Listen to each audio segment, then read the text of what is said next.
बच्चा पैदा होवे के बाद पूरे परिवार और नाते रिश्तेदारन के तहत खुशी को माहौल होत। बच्चा होवे की खुशी में जच्चा से परिवार की महिलाएं उपहार मंगावती, जिये नेक हो जात। जच्चा सोच में पड़ जात के की का दीवे। ई गीत में जच्चा अपनी दुविधा को वर्णन करत। लो जो गीत सुनो। बच्चा पैदा होने के बाद पूरे परिवार और नाते रिश्तेदारों के यहाँ खुशी का माहौल होता है। बच्चा होने की खुशी में जच्चा से परिवार की महिलाएं उपहार मांगती हैं, जिसे नेंग कहते हैं। जच्चा पशुपेश में पड़ जाती है कि किसको क्या दें। इस गीत में जच्चा अपनी दुविधा का वर्णन कर रही है। लीजिए ये गीत सुनिए। द्वारे में हरी हरी दुबागी नाचने के वेड़े महाराज गिनाचने के वेड़े महाराज। द्वारे में हरी हरी दुबागी नाचने के वेड़े महाराज गिनाचने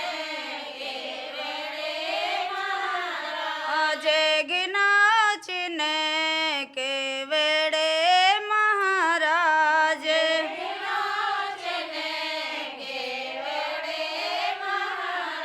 आज अंगना में सासुरी सानी बरठ मन जीठनी महाराज।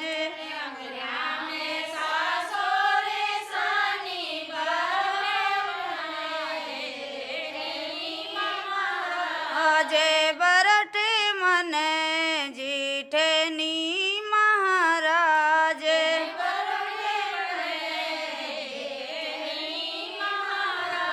आज कमरे में छोटी रिसानी महलियन नान दी महाराज।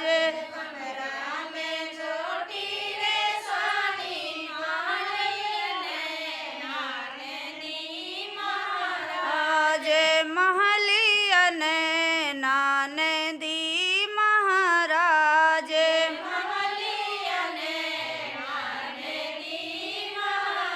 आज द्वारे में हरी हरी दुबागे नाचने के वेड़े महाराज।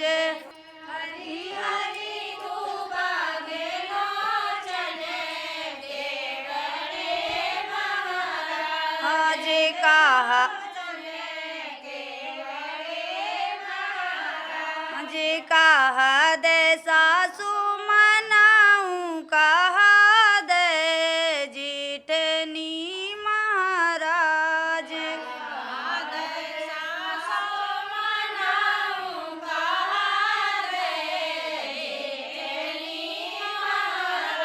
जी कहा दे छोटी मनाऊं कहा दे नान दी महाराज।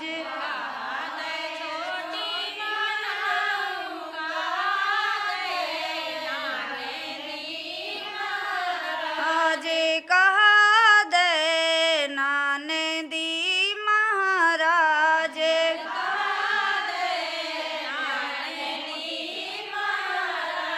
जी द्वारे में हरी हरी दुबागे नाचने के वेड़े महाराज।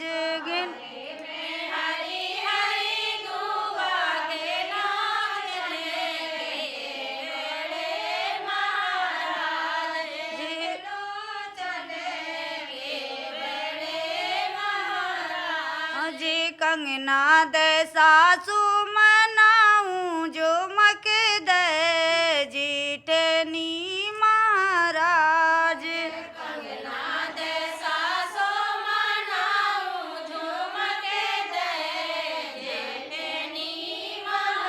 आज झुमक दे जीठनी महाराज।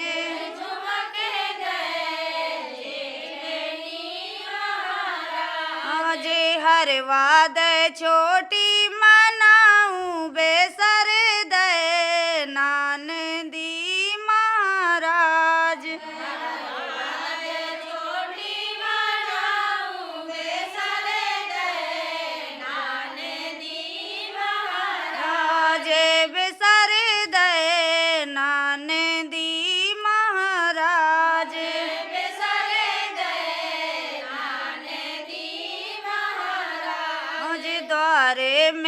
करी